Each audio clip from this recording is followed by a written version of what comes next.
Dankuni toll প্লাজার সামনে toll প্লাজার কর্মীদের বিক্ষোভ ৪ নম্বর ওয়ার্ডের কাউন্সিলরের বিরুদ্ধে। অভিযোগ, কাউন্সিলর প্রভাব খাটিয়ে টোল প্লাজার নিয়োগ ও টোল প্লাজাকে অশান্ত করার চেষ্টা করছেন। কাউন্সিলরের ছেলে হোক অথবা জামাই এই টোল প্লাজায় কাজ করছেন, তবুও উদ্দেশ্যপ্রণোদিতভাবে টোল প্লাজাকে অশান্ত করার চেষ্টা করছে ওয়ার্ড কাউন্সিলর, আর তারই বিরুদ্ধে এই বিক্ষোভ।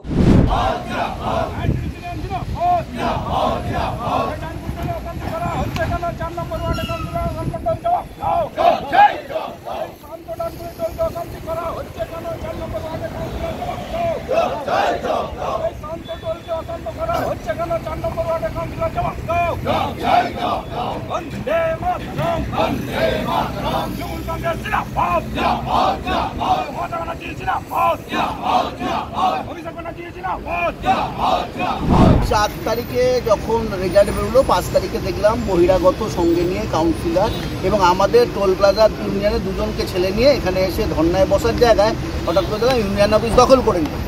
শুধু দখল করেনি, তারা মাইকটাকে হস্তক্ষেপ করে উচ্চ স্বরে মাইকে তারা দলের এগেনস্টে প্রতিবাদ করতে আরম্ভ করলো। দলের এভাবে তো হয় না কোনো কিছু প্রতিবাদ। তাদের যদি নির্দিষ্ট প্রতিবাদ থাকতো তারা লিখিত আকারে জানাতো, ওপর নেতৃত্ব জানাতো। দলকে তারা বুড়ো আঙুল দেখিয়ে, তৃণমূল কংগ্রেসকে তারা বুড়ো আঙুল দেখিয়ে তারা নিজেরাই ভাবলো সুপ্রিমো দলের ভেবে নিয়ে তারা নিজেরাই দখল করে নিয়ে এবং আমার সহসেক্রেটারি গায়ে হাত তুলে। নির্দিষ্ট আপনার কোনো অভিযোগ থাকতেই পারে, দলে জানাতে পারতেন, তা না করে আপনি নিজের আইনটা নিজের হাতে তুলে নিলেন। দলকে পুরো দলের শৃঙ্খলাকে 4 নম্বর ওয়ার্ডের কাউন্সিলর এবং তিনি কিছু বহিরাগত এনেছিলেন। বহিরাগত ইন দ্য সেন্স বলছি, বহিরাগত মানে একটা ক্যাম্পাসের মধ্যে আসলে সেই ক্যাম্পাসের ছেলে ছাড়া বাইরে যে আসবে সে বহিরাগত। তারপরে 4 নম্বর ওয়ার্ডের কাউন্সিলরও এখানে বহিরাগত ছিল। তিনি এসে সেই ক্যাম্পাসে এলেন, তিনি ক্যাম্পাসের পারমিশন ছাড়া ডেপুটেশন দিতে এলেন। ডেপুটেশনে তিনি কোনো চিঠি করেননি, তিনি দলের কোনো পরিকাঠামো জানেন না, দলের কোনো নিয়োগ নিয়ে দুর্নীতির অভিযোগ আনছিলেন নিসার আলীর বিরুদ্ধে। দুর্নীতির অভিযোগ তিনি দলকে জানাননি কেন? তিনি এতদিন ধরে তিনি ঘুমিয়েছিলেন কেন? তিনি বারংবার এইগুলো দলকে জানিয়েও কিন্তু শুরু হয়নি। তার মানে এটা প্রমাণিত নিসার আলী মল্লিক এবং নিতাইদের কোনোভাবে দুর্নীতির সঙ্গে জড়িত না।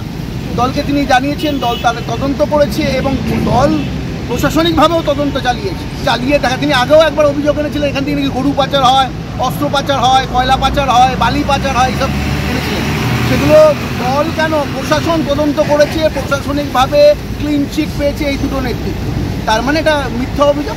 আর তিনি এভাবে দলের এগেনস্টে দলের কোনো ঝান্ডা ইউজ করতে পারেন না। তিনি দলকে মানে সুপ্রিমোকে, যে তিনি দলটা গঠন করছেন তার আইন শৃঙ্খলাকে তিনি বুড়ো আঙুল দেখিয়েছেন পরিষ্কারই। আপনারা কি চাইছেন?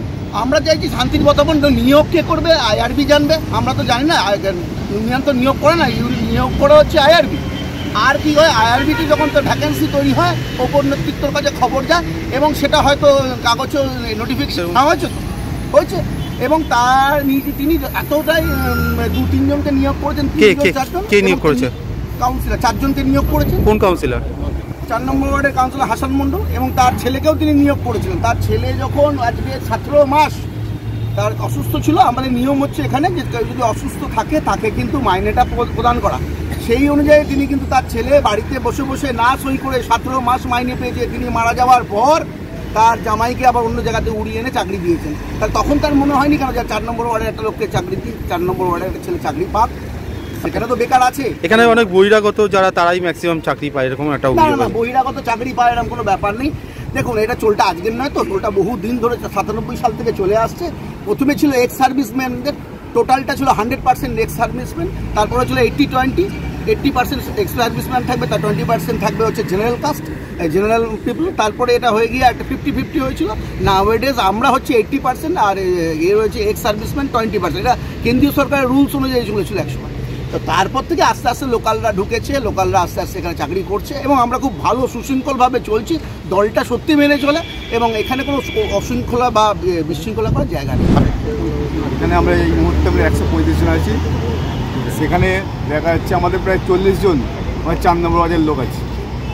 4 নম্বর ওয়ার্ডে 40 জন 4 নম্বর ওয়ার্ডের লোক আছে, আমরা এখানে কাজ করছি। প্লাস আপনি যদি গাঙ্গীর পৌরসভা এলাকায় দেখেন প্রায় 60 জনের কাছাকাছি হয়ে যাবে সব মিলিয়ে। তো সেই জায়গায় তারা কী করে বলছে সেটা আমি জানি না। আমি ভাই আমরা এখানে প্রচুর লোক কাজ করছি লোকাল। ব্যুরো রিপোর্ট, নিউজ পঙ্গ টাইম।